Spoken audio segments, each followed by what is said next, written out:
Siddhartha by Herman Hesse. Translated by Günter Olsch, Anke Dreyer, Amy Coulter, Stefan Langer and Semyon Chichenets. Chapter 4. Awakening. When Siddhartha left the grove, where the Buddha, the perfected one, stayed behind, where Govinda stayed behind, then he felt that in this grove his past life also stayed behind and parted from him. He pondered about the sensation which filled him completely as he was slowly walking along. He pondered deeply, like diving into a deep water. He let himself sink down to the ground of the sensation, down to the place where the causes lie, because to identify the causes, so it seemed to him, is the very essence of thinking. And by this alone sensations turn into realizations and are not lost, but become entities and start to emit like rays of light what is inside of them. Slowly walking along, Siddhartha pondered.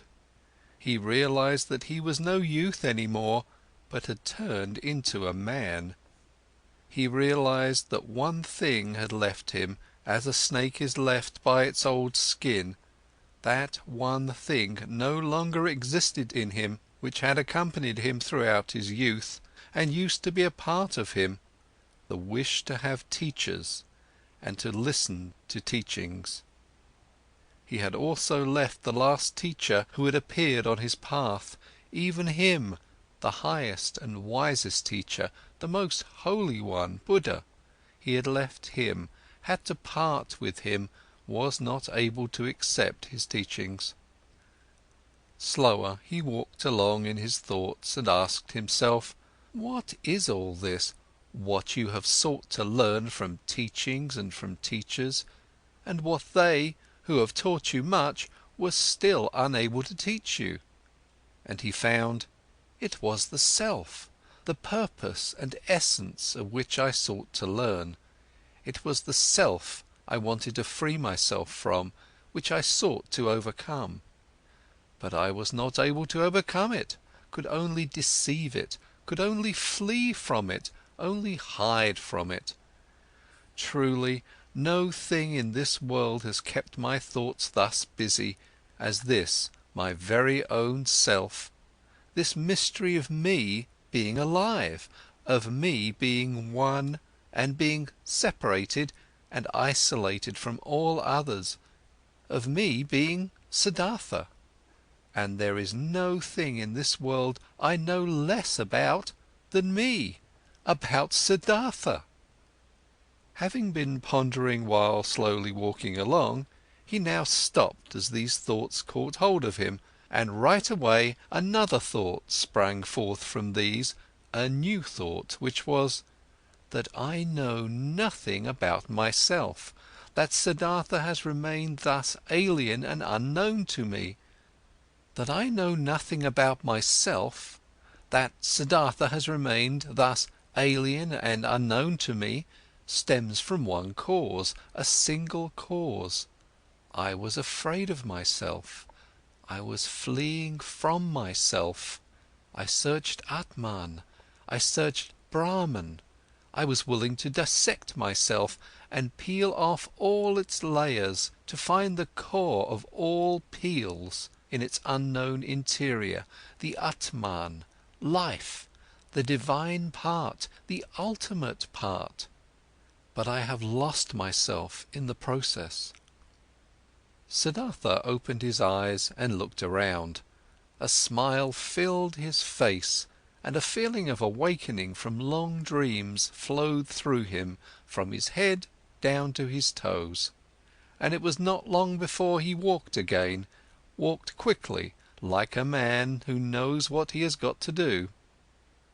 Oh, he thought, taking a deep breath, now I would not let Siddhartha escape from me again. No longer. I want to begin my thoughts and my life with Atman and with the suffering of the world. I do not want to kill and dissect myself any longer to find a secret behind the ruins.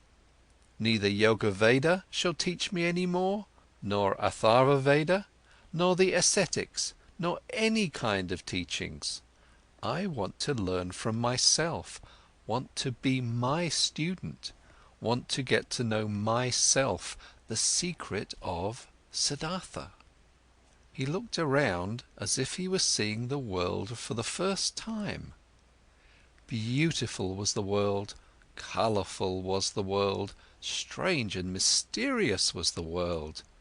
Here was blue, here was yellow, here was green, the sky and the river flowed, the forest and the mountains were rigid.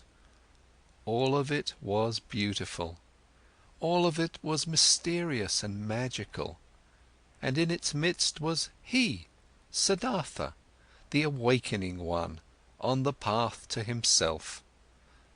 All this yellow and blue, river and forest, entered Siddhartha for the first time through the eyes, was no longer a spell of Mara, was no longer the veil of Maya, was no longer a pointless and coincidental diversity of mere appearances, despicable to the deeply thinking Brahman who scorns diversity, who seeks unity. Blue was blue, river was river, and if also in the blue and the river, in Siddhartha, the singular and divine lived hidden, so it was still that very divinity's way and purpose to be here yellow, here blue, there sky, there forest, and here Siddhartha. The purpose and essential properties were not somewhere behind the things, they were in them, in everything. How deaf and stupid have I been, he thought, walking swiftly along. When someone reads a text, wants to discover its meaning, he will not scorn the symbols and letters and call them deceptions, coincidence and worthless hull, but he will read them, he will study and love them, letter by letter. But I, who wanted to read the book of the world and the book of my own being, I have, for the sake of a meaning I had anticipated before I read, scorned the symbols and letters. I called the visible world a deception, called my eyes and my tongue coincidental and worthless forms without substance. No, this is over. I have awakened, I have indeed awakened, and have not been born before this very day. In thinking these thoughts, Siddhartha stopped once again, suddenly, as if there was a snake lying in front of him on the path. Because suddenly he had also become aware of this. He, who was indeed like someone who had just woken up, or like a newborn baby, he had to start his life anew, and start again at the very beginning. When he had left in this very morning from the grove Jetavana, the grove of that exalted one, already awakening, already on the path towards himself, he had every intention, regarded as natural and took for granted that he, after years as an ascetic, would return to his home and his father. But now, only in this moment, when he stopped, as if a snake was lying on his path, he also awoke to this realization: but I am no longer the one I was. I am no ascetic any more. I am not a priest any more. I am no Brahmin any more. What should I do at home and at my father's place? Study? Make offerings? Practice meditation? But all this is over. All of this is no longer alongside my path. Motionless, Siddhartha remained standing there, and for the time of one moment and breath, his heart felt cold. He felt a cold in his chest, as a small animal, a bird or a rabbit would, when seeing how alone he was. For many years he had been without home and had felt nothing. Now he felt it. Still, even in the deepest meditation, he had been his father's son, had been a Brahman, of a high caste, a cleric. Now he was nothing but Siddhartha, the awoken one, nothing else was left. Deeply he inhaled, and for a moment he felt cold and shivered. Nobody was thus alone as he was. There was no nobleman who did not belong to the noblemen, no worker that did not belong to the workers, and found refuge with them, shared their life, spoke their language. No Brahman who would not be regarded as Brahmans and lived with them, no ascetic who would not find his refuge in the caste of the Samanas, and even the most forlorn hermit in the forest was not just one and alone. He was also surrounded by a place he belonged to. He also belonged to a caste in which he was at home.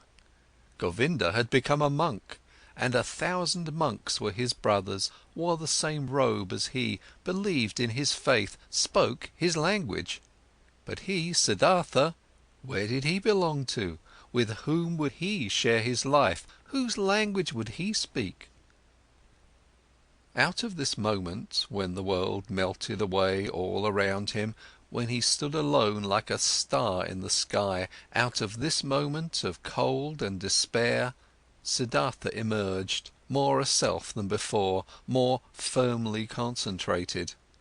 He felt this had been the last tremor of the awakening, the last struggle of this birth.